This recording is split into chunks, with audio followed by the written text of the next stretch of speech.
Top 7 के अंदर पहुंच रही हैं। पर चलिए इन सब के बीच में आज के दिन का ये तीसरा मुकाबला सनहॉक का शुरू किया जाएगा और देखते हैं कि ड्रॉप क्लैशेस वो कहां पर होने वाले, टीम एक्सपार्क उनकी फाइट कहां पर हो सकती है। पर इन सब के बीच में एक और खिलाड़ी है जिसकी तारीफें थोड़ी सी ज्यादा होनी चाहिए। हमने आईसी को देखा, बैक टू बैक 2 बार वो खिलाड़ी टॉप 5 एमवीपी में अपनी टीम को लेकर आया, अपने आप को लेकर आया और वो बढ़िया खेल कर गए। पहला मैच अमन ने बढ़िया खेला, दूसरा मैच वापस वो टॉप 5 एमवीपी लिस्ट में अपना नाम बना कर गए। यानी कि वो एक खिलाड़ी है जो कोशिश कर तो रहा है, पर अब बाकी जो 3 खिलाड़ी हैं अगर वो साथ दे पाए तो इनफाइनाइट उन्हें भी आप आगे जाता हुआ देख पाएंगे। बेशक काफी शानदार ये फ्लाई पाथ फिलहाल के लिए मेजी, आप देखिए अच्छा मौका है आपके पास। आप पूरी तरीके से जो आपका मैप है उसके अराउंड स्प्रेड हो सकते हो, अपॉर्चुनिटीज है, ब्रीदिंग स्पेस है, उसका पूरा फायदा उठाए, ये बेहतर रहेगा। बट हमने ये चीज हमेशा नोटिस की है, कैंप अल्फा और उसके तरफ अट्रैक्ट होती हुई 2 या 3 टीमें, फिर दोबारा से आप देखिए आपको 2 नहीं तो 3 टीमें वहां पे देखने को मिलेगी ही मिलेगी। बात करोगे आप नीचे नाकाम की या फिर रुइंस के उन एरियाज की, तो 2 टीमें वहां पर भी जाती हुई। अब ये जो ड्रॉप क्लैशेस आपको देखने को मिलने वाले ग्लैडिएटर्स के बहुत ज्यादा इंटरेस्टिंग होंगे, बट पहला जोन ये और भी ज्यादा इंटरेस्टिंग होता हुआ, एंड मैप को इतना भी ज्यादा कट नहीं किया है। ये थोड़ी सी अजीब सी लॉबी मुझे दिखाई दे रही है। जैसे हमने पहला जब मैच देखा था वहां पर एक छोर पर सारी टीम चली गई, अब यहाँ वापस वही हुआ कि जहां एक छोर पर सारी टीम निकल गई। ईस्टर्न एजेस से बहुत ज्यादा प्यार हुआ है इस पूरे लॉबी को। पहले मैच में भी हमने ईस्टर्न एजेस पर टीम्स को जाते हुए देखा था। लाइबिलिटी उनको शायद अंदाजा नहीं कि निखिल बहुत ज्यादा करीब में उनके आए थे। उस ग्रेनेड से हालांकि उतना कुछ खास डैमेज नहीं पड़ा, पर निखिल उनके पास 2 शानदार वेपन है जो क्लोज रेंज में बहुत अच्छी चलती है, चाहे वो वेक्टर हो चाहे वो उजी का इस्तेमाल हो। पर सामने थोड़ा बच के रहना पड़ेगा क्योंकि डीबीएस है और उस वो खिलाड़ी को आप देखिए कि टीबीएस लेके वो खिलाड़ी आगे निकलता जाता हुआ और वहां पे उन्होंने आरसीडीएस को नॉक किया और इसी के साथ लायबिलिटी के द्वारा वो समाप्त भी कर दिए जाएंगे। निखिल थोड़ा सा लेट हो गए और उन्होंने अपना एक खिलाड़ी भी गंवा दिया। नंबर्स का डिसएडवांटेज तो है ही है, बट निखिल अब ये फ्लैग अपने नाम पे करना ही पड़ेगा। बट जब सामने डीबीएस रहेगी आपके, तो आपके लिए दिक्कत होगी। एंड लाइबिलिटी भले ही वो 1 HP पे बचे यहाँ पे, बट वो दूसरा फ्रैग वो भी अपने नाम पे लेके जाते हुए, चलिए हील कर लेंगे अपने आप को, तो इतनी दिक्कतें नहीं है। एंड सामने आप देखिए डीमन, उनका भी बच पाना बहुत ज्यादा मुश्किल लग रहा है।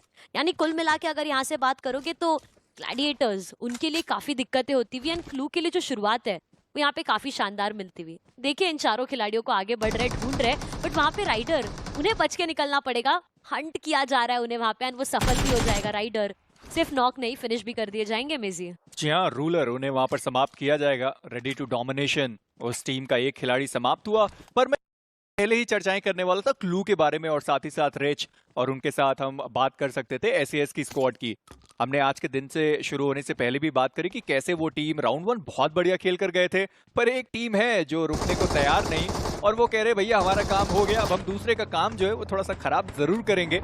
गाड़ी उन्होंने उठा ली है, पहला जो नॉक था ड्रैगन के ऊपर वो भी आ चुका है। स्प्रे गॉड पिछले मैच में वो 10 फिनिशेस लेकर गए, इस बार फिर से उन्होंने शुरुआत ताबड़तोड़ तरीके से करी है। और अभी भी आप देखिए कि पहले हमने निंजा और सारंग को देखा था बहुत बढ़िया खेलते हुए, और अब हम देख पा रहे हैं कि स्प्रे गॉड वो कह रहे भाई मैं भी पीछे नहीं रहूंगा, मुझे भी फिनिशेस चाहिए होंगे। डेमन जो नॉक थे ब्लीड आउट हो गए, बचाया नहीं जा सका, और मिस्टीरियस यूहाई उन्हें भी स्पॉट कर लिया गया। डैमेज भी दिया है, सिर्फ स्पॉट नहीं किया है। वहां पे आप देखिए निंजा जॉर्ड वो इंतजार कर रहे हैं बस कि आप पीक तो कीजिए, आप बस आगे आइए वहां से, फिर हम चर्चा करेंगे। वही चीज होती हुई हील किया, आगे भी जरूर है, बट चलिए बच जाएंगे अभी के लिए। निंजा जॉर्ड देखिए गाड़ी भी है उनके पास, इजीली आगे बढ़ सकते हैं। एंड जितना कॉन्फिडेंस हमने देखा है टीम एक्सपार्क में, हम ये चीज कह भी सकते हैं कि इन्हें अगर इन्फॉर्मेशन मिलती है प्लेयर की, ये सीधा आगे बढ़ जाएंगे और ये फाइट लेना पसंद करेंगे। एंड शायद वही चीज हमें देखने को भी मिल जाए। एक प्लेयर है जो कि काफी बुरी तरीके से वहाँ पे फंसा हुआ आपको देखने को मिलेगा, और वो जो गाड़ी है उनके आस पास घूमती हुई, सोच रहे होगे कि आखिर यहाँ से निकले तो निकले कैसे मेजी। आप ये सोचिए कि प्रॉपर लूट भी उनके पास नहीं है। चलिए यूहाई उनको देख लिया गया, पर स्प्रे गॉड वो पहले से ही तैयार थे। यूहाई नॉक किए गए और इसी के साथ उन्हें समाप्त कर दिया गया। पर स्प्रे गॉड खुश होंगे कि शुरुआती दौर में ही वो जो 2 फिनिशेस थे उस टीम के खाते में जा चुके हैं। पर मैं जैसे चर्चाएं कर रहा था कि पर्याप्त मात्रा में लूट नहीं है, क्योंकि निंजा जॉर्ड उनके M4 में उतनी ज्यादा गोलियां आपको दिखाई नहीं दी, शायद मात्र 13 बुलेट्स और उनके वेपन में आपको देखने को मिलेगी। हालांकि यूएमपी उनके पास है, उसका भी इस्तेमाल किया जा सकता है। और निंजा जॉर्ड देखना यह है कि अब आने वाले समय में वो जो फाइट्स है वो किस तरीके से लेना पसंद करेंगे। पर इन सब के बीच में वाइब्स उनके लिए भी एक अच्छी शुरुआत, एक और फिनिश उनके खाते में जा चुका है। पर स्प्रे गॉड क्या वो 1v4 करने को तैयार है, या फिर क्या टीम एक्सपार्क वो चाहते हैं कि इस पर्टिकुलर मैच में स्प्रे गॉड हो तो बहुत सारे फिनिशेस लेकर जाए, और उन्होंने चारों फिनिशेस अपने लिए निकाला और स्प्रे गॉड। इस पर्टिकुलर मैच में तो शुरुआत उन्होंने खुद की बहुत शानदार कर दी है और अपने टीम के लिए भी उतनी ही शानदार की है यहाँ पे। मिस्टीरियस ई स्पोर्ट्स पहली टीम, दूसरी टीम जो कि यहाँ से एलिमिनेट होती हुई, बट स्प्रे गॉड तारीफ करे उतनी कम है। 4 फिनिशेस अपने नाम पे यहाँ पे किए। एंड अगर ऐसी शुरुआत यहाँ पे टीम एक्सपार्क को मिलती हुई तो आप मुझे बताइए मेजी, कितना दूर है वो हैट्रिक उनके लिए?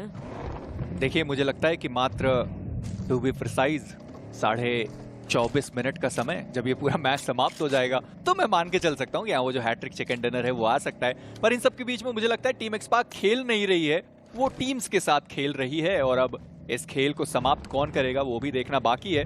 कैंप अल्फा, आप सोचिए कि कैंप अल्फा पे हमने 3 टीम्स को देखा था और अब टीम एक्सपार्क अकेली टीम बची है, क्योंकि एक को तो समाप्त कर दिया, बाकी जो 2 टीम थी वो निकल गए। क्लू वो आपको रुइंस के साइड पर दिखाई देंगे, रिच वो भी नीचे आ गए और अब शायद नियोनिक्स के साथ उनकी फाइट देखने को मिल जाए। बूट कैंप खाली, एसएएस की स्क्वाड वो पाइनान पर मौजूद है, पर टीम एक्सपार्क जैसे मैंने पहले भी बताया वो इस वक्त खेल नहीं रहे हैं, वो सामने वाली टीम के साथ खेल रहे हैं और बहुत सारे फिनिशेस जो शायद इस मैच में भी वो लेकर जाएं। और इस खेल में उन्हें मजा भी काफी ज्यादा आ रहा है, वो हम क्लियरली यहाँ पे देख सकते हैं। बट चलिए, वीबी की स्क्वाड अभी भी काफी ज्यादा दूर, मतलब जोन के अंदर जी हाँ वो जा जरूर सकते हैं, बट उनको 3 एनिमीज का यहाँ से सामना करना पड़ेगा। एंड ये जो स्प्लिट आपको देखने को मिल रहा है ऑलरेडी प्लेयर्स में, हल्का सा एक इशू हो सकता है उनके लिए। एंड जब आप नीचे की तरफ भी देखते हो, आप देखिए आपको रेडी फॉर डोमिनेशन, इनका भी जो एक फाइट है वो शायद बहुत जल्दी होता हुआ देखने को मिले। ऑन द अदर साइड पाइनान, वहां पे भी एक टीम मौजूद फिलहाल के लिए। एंड आसपास के कंपाउंड में आप देखिए अब इस वक्त इतना ज्यादा ब्रीदिंग स्पेस नहीं है।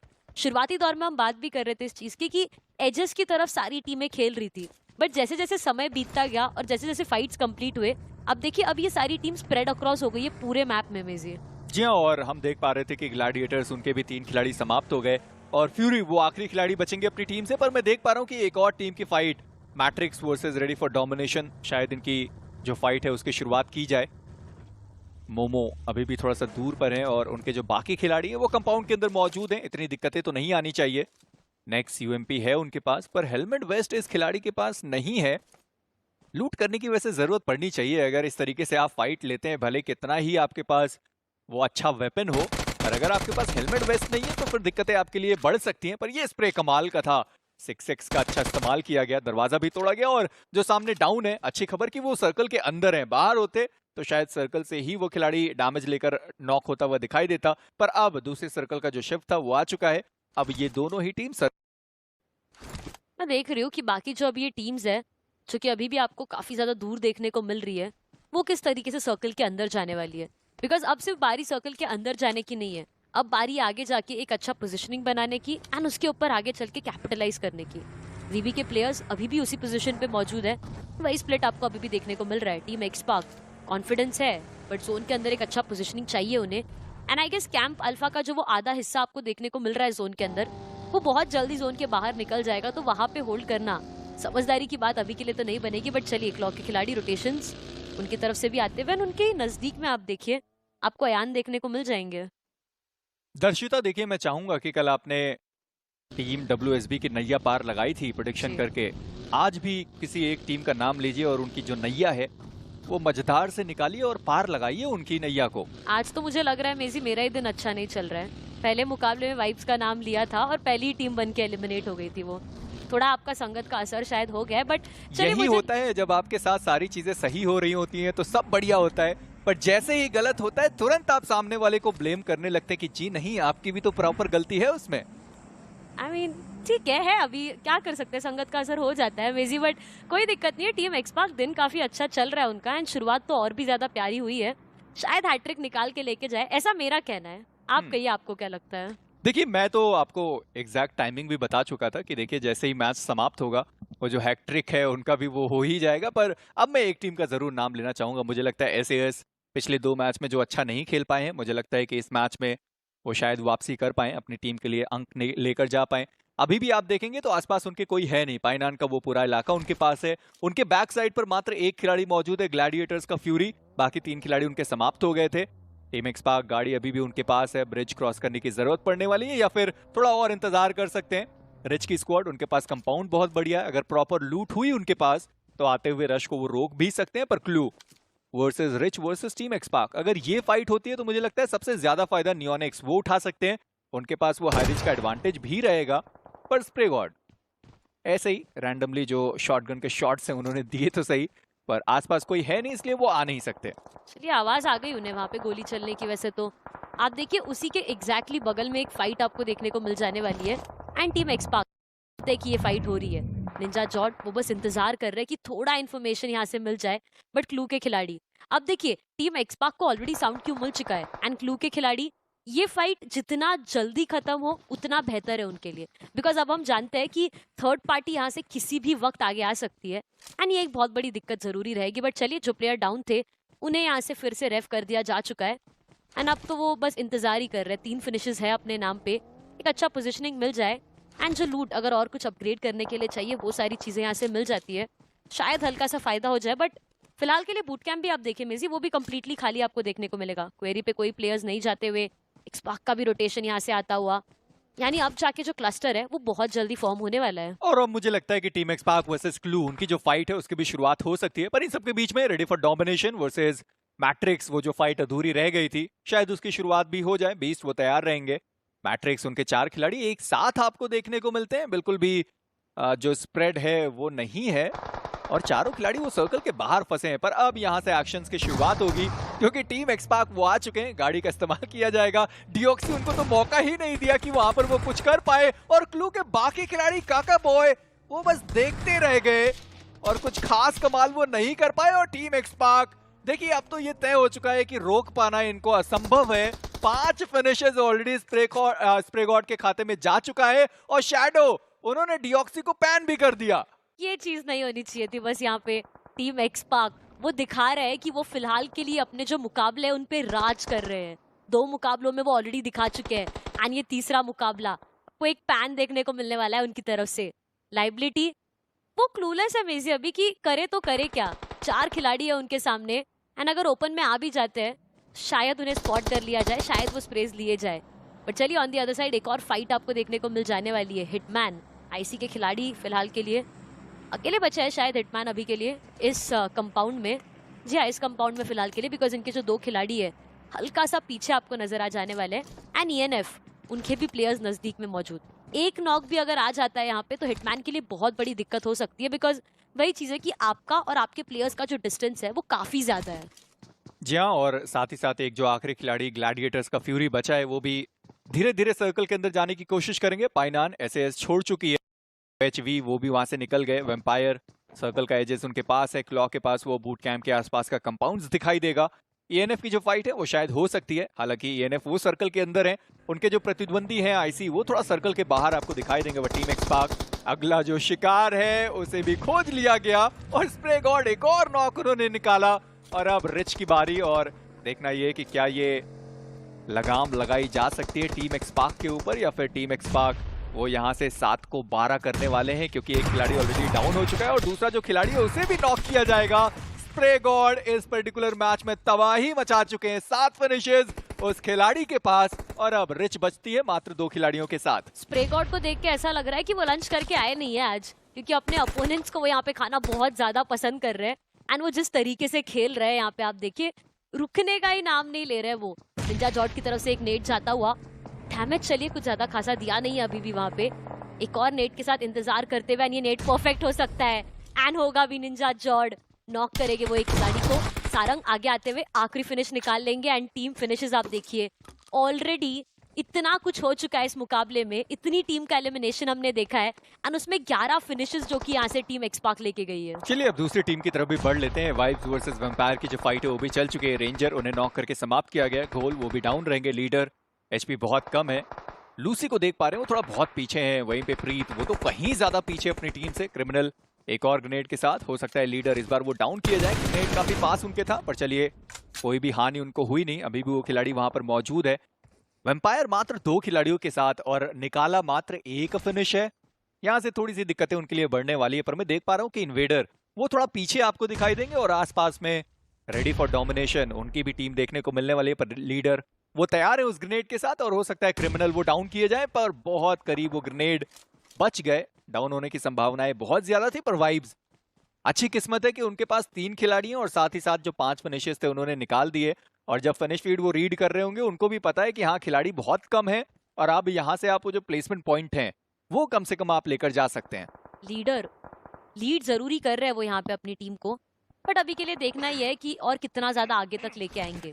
मैं बूट कैंप की बात कर रही थी मेजियन, आप जोन देखिए, बूट कैंप का पूरा एरिया आपको जोन के अंदर देखने को मिलने वाला है। तरह से बात वही होती है कि अगला शिफ्ट अगर ओपन में नहीं जाएगा तो वही कंपाउंड्स की फाइट हमें देखने को मिलेगी, बट फाइट्स जो कि यहाँ पे स्क्रीन पे चल रही है वो और भी ज्यादा इंटरेस्टिंग होती हुई टीम एक्सपाक ने दोबारा से हमारे सामने स्पॉट किया एक खिलाड़ी को, गाड़ी रोकी, सारे के सारे खिलाड़ी आगे बढ़ गए एंड लीजिए 12वां फिनिश जिसकी आप चर्चा कर रहे थे कुछ समय पहले, वो भी यहाँ पे आता हुआ है। अब तो देखिए हंट पे फिर दोबारा से ढूंढ रहे हैं, बट वहां पे नियोनिक्स के एक खिलाड़ी को डाउन कर दिया जा चुका है। क्लॉक के खिलाड़ी हल्ला बोलते हुए वो आगे।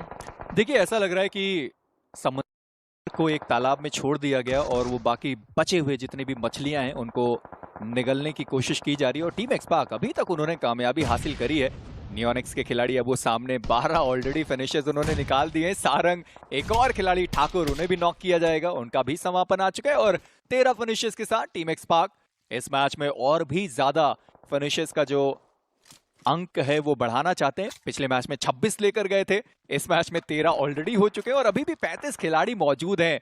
नेक्स्ट वो डाउन किए गए, सुख वो भी नॉक करे गए उस ग्रेनेड से, शायद वो समाप्त हो गए।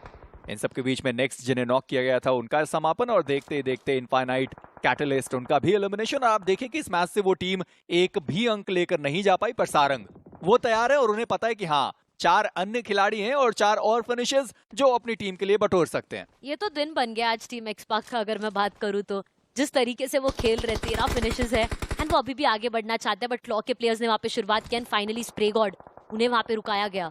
नॉक कर दिया जा जरूर चुका है, बट देखिए कवर फायर अभी भी मौजूद है वहां पे, कोशिश किया जाएगा एंड शैडो निकालेंगे वो एक और फिनिश अपने नाम पे। मोलोटॉव बहुत ही ज्यादा अच्छा आता हुआ एंड क्लॉक के खिलाड़ी अब धीरे धीरे करके जो प्रॉब्लम्स है उनके लिए बढ़ेगी बिकॉज नंबर्स का डिसएडवांटेज आएगा एंड वहीं पे अगर आप स्प्रे गॉड की बात करोगे वो भी रिवाइव हो जाएंगे एंड ये नेड सीधा जाके फटेगा एनिमी के मुंह पे एंड इसी के चलते एक और नॉक आता हुआ शैडो तीसरे नेड के साथ आगे जरूर बढ़ रहे हैं, बट इस बार कोई कनेक्शन नहीं मिलेगा। देखिए पता नहीं क्यों दर्शिता मेरा बोलने का मन हो रहा है कि अगर ये स्मोक्स भी डालेंगे तो भी सामने वाला खिलाड़ी नॉक हो जाएगा, जिस तरीके से टीम एक्सपाक के खिलाड़ी खेल रहे हैं। पर इन सब के बीच में स्प्रे गॉड उन्होंने कहा भाई साहब रुकिए जरा, आप सारे खिलाड़ियों को समाप्त करेंगे तो फिर सामने वाले का खेलेगा कैसे। उन्होंने अपने खिलाड़ी को नॉक किया, पर लायबिलिटी उन्होंने एक खिलाड़ी को नॉक करा है, ज़रफ, वो भी स्प्रे गॉड के द्वारा नॉक किए गए। मुझे लगता है स्प्रे गॉड को खुद के लिए फिनिशेस ज्यादा चाहिए थे, इसलिए उन्होंने अपने ही खिलाड़ी को नॉक किया। वो रिवाइव किए जाएंगे और स्प्रे गॉड के पास मौका रहेगा कि ज्यादा वो फिनिशेस निकाल पाए। पर सारंग वो भी आगे बढ़े हैं, एक और खिलाड़ी डाउन हो चुका है। फेनिक्स वो आखिरी खिलाड़ी बचे रहेंगे अपनी टीम से, जाते जाते वो एक खिलाड़ी को अपने साथ लेकर गए और टीम एक्सपाक चलिए कम से कम 3 खिलाड़ी और 17 फिनिशेस ऑलरेडी इस टीम के पास। फर्क नहीं पड़ता है अब एक्सपाक को, यहाँ से सारंग का एलिमिनेशन आया जरूरी है। हाँ वो चाहते जरूर थे कि चारों खिलाड़ियों के साथ इस मैच को समाप्त किया जाए, बट चलिए एक खिलाड़ी गया जरूर उनका, बट 17 फिनिशेस आपको उनके पास यहाँ पे देखने को मिल रहे हैं। नीचे मौजूद SAS के प्लेयर्स यहाँ पे नॉक जरूरी है, दूसरा भी खिलाड़ी वहां पे नॉक हो जाने वाला है। रिवाइवल की प्रक्रिया के लिए आगे बढ़ेंगे, बट जोन काफी ज्यादा अच्छा ओपन एरियाज में यहाँ पे बनता हुआ वीपी के इन्वेडर को वहां पे डाउन कर दिया जा चुका है। बट मैं अभी भी देख रही हूँ कि टीम एक्सपाक का अगला शिकार कौन है, किसको वो आगे और जाके शिकार करना चाहते हैं, बिकॉज ये तो ऐसा हो गया है कि जंगल में सोता हुआ शेर जग गया है। जंगल में सोता हुआ शेर, जी हाँ दर्शिता, और पिछले 2 मैचेस में जिस तरीके से उन्होंने खेला है मुझे लगता है कि अब ये जो शेर है वो सोने के मूड में बिल्कुल भी नहीं है। वो चाहता है जंगल एक बार में साफ कर दिया जाए। स्प्रे गॉड वो भी 9 फिनिशेस के साथ हैं, पिछले मैच में 10 निकाले थे और यहाँ 9 ऑलरेडी वो निकाल चुके हैं। और शैडो वो तैयार थे पर लूसी पलटवार आया, शैडो उनको डाउन किया जाएगा। निंजा जॉर्ड रिवाइव करने की कोशिश, पर मुझे लगता है कि वाइब्स उन्हें अंदाजा है कि हाँ अब टीम एक्सपाक का एक खिलाड़ी समाप्त हो चुका है, एक को आपने नॉक किया है, बचे 2 खिलाड़ी। और जिस तरीके से पिछले 2 मैच टीम एक्सपाक ने खेले वो एक साथ एकजुट तो नहीं होंगे, इसलिए टीम वाइब्स की स्क्वाड एक साथ रश करते हुए नजर आएगी और यहां से शायद टीम एक्सपाक की दिक्कतें थोड़ी बढ़ जाए और 17 फिनिशेस पर ही उन्हें इस मुकाबले की समापन करना पड़े। पर जट वो भी नॉक किए जाएंगे और मैट्रिक्स के खिलाड़ी अभी भी इस मैदान में मौजूद हैं। नाम लेते ही जॉय उन्हें भी नॉक किया जाएगा, वो समाप्त कर दिए गए। पर अभी भी निंजा जॉट वो यहाँ पर समाप्त हुए नहीं, लीडर वो जरूर नॉक किए जाएंगे। शैडो हालांकि उनका समापन आएगा, लीडर वो भी समाप्त कर दिए गए। और अब प्रीत वर्सेस निंजा जॉट की एक अलग बैटल है, S12 के वर्सेस S12 की बैटल होने वाली। और निंजा जॉर्ड वो तो मिस नहीं करते और अब लूसी वो बसते हैं आखिरी खिलाड़ी अपनी टीम से। अपने आप को हील करेंगे, जोन के अंदर जाने का एक अच्छा पोजीशनिंग भी उन्हें चाहिए, बट स्प्रे गॉड लेके जाएंगे वो एक और फिनिश अपने नाम पे। एंड ये डुओ अब बन चुका है यहाँ से deadly Duo. 21 finishes and spray God वो एक रैम्पेज मोड पे जा चुके हैं। आप देखिए 11 फिनिशेस वो अपने नाम पे लेके जाएंगे, अकेले खिलाड़ी पूरे टीम में, जो कि आपको डबल डिजिट्स पे यहाँ से देखने को मिलेंगे। बट अब देखना ये कि आगे फिर दोबारा से जोन के अंदर क्या एक अच्छा पोजीशन मिलता है, बिकॉज अब देखिए अब तक आपके पास काफी अच्छे नंबर्स थे, बट आप अब सिर्फ 2 खिलाड़ी बचे हो, तो उस चीज का कहीं ना कहीं पे एक हल्का सा नुकसान जरूरी आ जाएगा। बट निंजा जॉर्ड वो अभी भी स्पॉट कर रहे हैं, अभी भी ढूंढ रहे हैं, शायद एक खिलाड़ी को देखा भी है उन्होंने वहां पे, जानते हैं कि नजदीक में खिलाड़ी मौजूद जरूरी रहेंगे। आगे बढ़ने से पहले थोड़ा सा अपने आप को हील करेंगे एंड फिर दोबारा से फाइट की तरफ बढ़ते हुए। 2 मैच में उन्होंने 41 फिनिशेस निकाले थे, इस मैच में 21 ऑलरेडी हो चुके हैं। और अब आप सोचिए कि 62 उन्होंने मात्र केवल 3 मैचेस में निकाली है। चलिए उसको 63 कर लीजिए, क्योंकि स्प्रे गॉड वो खिलाड़ी रुकने को तैयार नहीं है। 12 फिनिशेस ऑलरेडी वो निकाल चुका है। पैंथर उनको भी देख लिया गया। ENF वो सोच रहे होंगे कि चलो कम से कम 5 वो प्लेसमेंट पॉइंट मिला, भले आपने फिनिशेस नहीं निकाले पर प्लेसमेंट पॉइंट तो आप लेकर जा सकते हैं। आप ठिकाने पर उस ग्रेनेड को देखिए, थोड़ा सा शॉर्ट रहा जरूर, और शायद ये ग्रेनेड पैंथर के लिए पर्याप्त होगा। जी नहीं, ये ग्रेनेड भी शायद थोड़ा शॉर्ट रह जाने वाला है। जी हाँ, थोड़ा सा अगर और बाउंस करके आता पर फर्क नहीं पड़ता। पर स्प्रे गॉड उन्होंने पैंथर को एक बार फिर से देखा, वापस नॉक किए गए। और अब एक आखिरी खिलाड़ी बचते हैं ENF के, और साथ ही साथ SAS, जैसे मैंने दर्शिता प्रेडिक्शन भी करी थी, इस मैच में SAS वो बढ़िया खेल सकते थे। सवाल ही नहीं है कि उनके पास फिनिशेस हो, क्योंकि उनके प्रतिद्वंदी ही सारे फिनिशेस लेकर जा चुके हैं। पर कम से कम वो 6 प्लेसमेंट पॉइंट अपनी टीम के लिए निकाल पाए, वो एवरेज मेंटेन कर पाए, उनके लिए उतना पर्याप्त है। 22 टोटल फिनिशेस स्प्रे गॉड वो अभी भी चाहते हैं कि वो 23 का फिनिश अपने नाम पे करें। लीजिए एक और अपने नाम पे करते हुए, देखिए अभी भी मौका है SAS के खिलाड़ियों के पास, बट निंजा जॉर्ड वो जानते हैं मौके कैसे छीने जाते हैं, एंड वही चीज वो करके दिखाते हुए नॉक दिया, फिनिश किया उस खिलाड़ी को। एंड दूसरे तरफ स्प्रे गॉड वो पूरी तरीके से कमान संभाल रहे हैं। क्या वो जानते हैं कि जो ENF के एक खिलाड़ी है DBS लेके वहां पे इंतजार कर रहे हैं, स्प्रे गॉड जाएंगे जरूर आगे, बट नॉक कर दिए जाएंगे। एंड ये चीज अब मुश्किल में डालेगी निंजा को, क्योंकि वो आखिरी बचे हुए खिलाड़ी है, एक बचा हुआ खिलाड़ी, पूरा का पूरा रिस्पॉन्सिबिलिटी हैट्रिक का उसके सर पे। पर आप देखिए कि खाली रुद्र वो अकेले हैं जो सर्कल के अंदर मौजूद हैं। SAS वो भी सर्कल के अंदर नहीं है, निंजा जॉर्ड वो भी सर्कल के अंदर नहीं है। हालांकि स्मोक करके अगले पेड़ पर जाया जा सकता है, और वो पेड़ सर्कल के अंदर है, इस्तेमाल कर सकते हैं कवर का। और साथ ही साथ जितने भी स्मोक्स थे उसका भी इस्तेमाल कर लिया गया। SAS वो खुश होंगे, ENF वो भी खुश होंगे कि इस मैच में उनके पास वो प्लेसमेंट पॉइंट आए हैं। 5 फर्स्ट एड अभी भी निंजा जॉर्ड के पास, चाहे तो वो इस्तेमाल कर सकते हैं सर्कल के बाहर।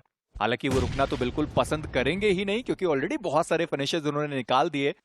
5 फर्स्ट एड में से 1 गया, बचे 4। पर रुद्र, ये एक गलती हो सकती है रुद्र के द्वारा, क्योंकि निंजा जॉर्ड बहुत आसानी से रुद्र को स्पॉट कर पाएंगे, इतना ओपन से वो खिलाड़ी। पर चलिए निंजा जॉर्ड वो खुद स्पॉट किए गए, डैमेज देने की कोशिश, नाकामयाबी मात्र उनके हाथ लगे। पर निंजा जॉर्ड मुझे नहीं लगता कि अब वो खिलाड़ी रुकेगा, और ना ही वो अपने आप को हील करेगा। वो तो बस इंतजार कर रही है आखिरी फ्रैग निकालने का। यहाँ पे दोनों भी खिलाड़ी पत्थर के नजदीक देखने को मिलेंगे। निंजा जॉर्ड ये तो नहीं रुकने वाले हैं, एक और फिनिश लेके जाके 25 ऑलरेडी पहुंच चुके हैं। अब 1 वर्सेस 2 का ये सिचुएशन, SAS के दोनों खिलाड़ी आगे आते हैं तो यहाँ से कुछ कमाल करके दिखा पाएंगे। मोलोटॉव काफी ज्यादा अच्छा आता हुआ, बट चलिए एक अच्छा एडवांटेज आपको देखने को मिलेगा 1 वर्सेस 2। यूटिलिटीज की अगर मैं बात करूं तो इतना ज्यादा खास नहीं रहेगी, बट अगर सामने वो यूटिलिटीज रहेगी तो दिक्कत हो सकती है। निंजा जॉर्ड बचने का पूरा प्रयास वहां से, एंड अभी भी वो बच सकते हैं मेजी। पर ये स्टन का इस्तेमाल आपने बहुत बढ़िया किया, पर आप आगे आए नहीं। आप सोचे कि अभी भी वो स्टन का इस्तेमाल कर रहे हैं, एक और स्टन का उन्होंने इस्तेमाल किया था। पर निंजा जॉर्ड अपने इस टोलके के साथ आगे बढ़ना चाहते, दोनों तरफ से निंजा जॉर्ड को घेर लिया गया। निंजा जॉर्ड कहीं से भी वो करिश्मा वो कर सकते, वो चिकन डिनर अभी भी अपनी टीम को दिलाया जा सकता है।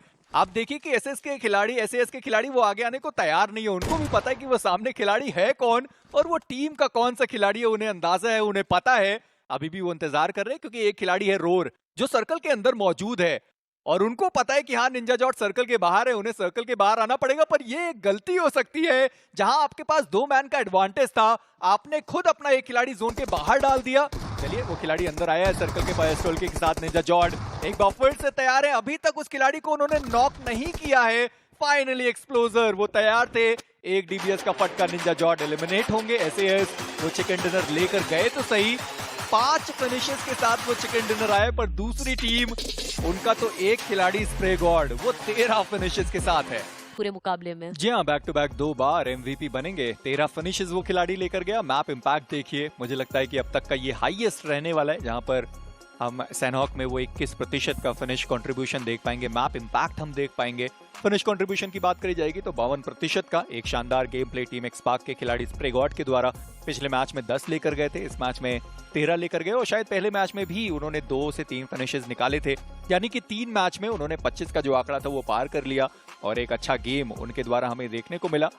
और चलेंगे टॉप 5 की तरफ, वहां पर हम एक बार फिर से निंजा को देख पाएंगे, शैडो उन्हें आप देख पाएंगे, हो सकता है रुद्र आपको दिखाई दे जाए, उनके पास भी थोड़े बहुत फिनिशेस जरूर रहे थे, पर इन सबके बीच में आईसी, क्या उनके खिलाड़ी एक बार फिर से देखने को मिलेंगे? जी नहीं, क्लू के लाइबिलिटी जरूर आएंगे 3 फिनिशेस के साथ और लूसी वो रहते हैं 5 फिनिशेस के साथ। शैडो आपको देखने को मिल जाएंगे, निंजा, जॉर्डन, स्प्रे गॉड, 3 खिलाड़ी टीम एक्सपार्क की तरफ से, एंड क्लू स्पोर्ट्स उनके भी लाइबिलिटी यहाँ पे आते हुए 3 फिनिशेस के साथ। ओवरऑल अगर फिर दोबारा से हम बात करें इस पूरे मुकाबले की मेजी, तो कहानी एक ही है जो पिछले 2 मुकाबलों में हमने देखी है, टीम एक्सपार्क और उनका डोमिनेशन। बात ही कर रही हूँ मैं उनके डोमिनेशन की, तो आप भी देखिए कि पॉइंट स्टैंडिंग में कितने अंक उन्होंने बटोरे अपने आप के लिए इस पूरे मुकाबले से, काफी अच्छे फिनिशेस निकाले थे, यानी फिर दोबारा से मैं कहूंगी कि पहले पोजीशन पे आपको देखने को मिलेगी 31 टोटल पॉइंट्स, और अगर 6 फिनिशेस मिल जाते तो अपना ही रिकॉर्ड तोड़ देती है टीम।